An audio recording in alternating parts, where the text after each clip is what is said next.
Electric vehicles are having a moment.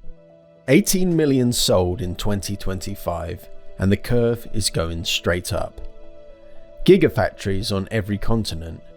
Governments setting combustion engine phase-out dates. But underneath all of the optimism, there's a question that doesn't get enough attention. Where does all the lithium come from? And what happens when we start running low? One EV battery needs about 8 to 12 kilos of lithium.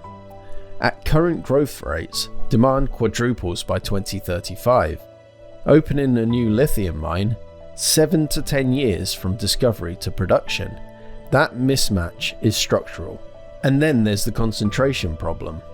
Over 60% of lithium processing happens in China, so the supply chain for EV batteries is, right now, more geographically concentrated than the oil supply chain it's supposed to replace, which is not ideal.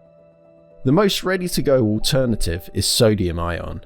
Sodium is about 1,000 times more abundant than lithium. It's found everywhere, and it costs a fraction of the price. CATL, the world's biggest battery maker, started mass-producing sodium-ion cells in 2023.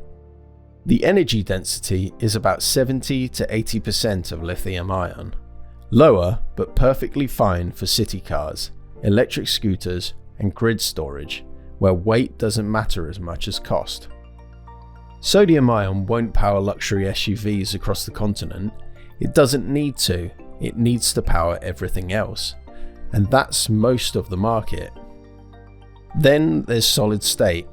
Replace the liquid electrolyte with a solid material, ceramic or glass, and you get higher energy density, faster charging, less fire risk, and longer life.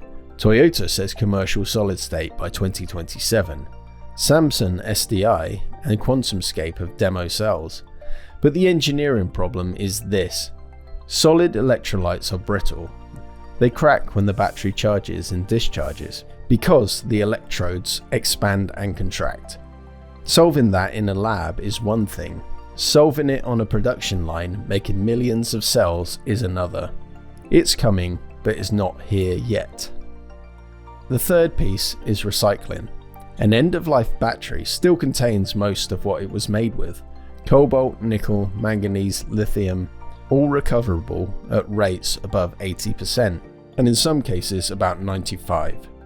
Redwood Materials, founded by former Tesla CTO, is already processing battery scrap in Nevada and feeding recovered material back to the supply chain. If the industry reaches the recycling rates that lead-acid batteries already achieve, 99% in Europe, the demand for newly mined lithium would flatten even as the EV fleet keeps growing.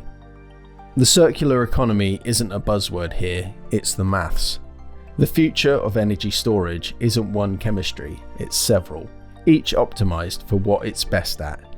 Lithium for long range, sodium for affordability, solid state for performance, iron-air for grid-scale duration. The question isn't whether these technologies work, most of them do. The question is whether the supply chain, manufacturing, and recycling can scale fast enough to keep up with the demand curve. That's an industrial engineering problem, and it's one that decides whether the energy transition happens on time.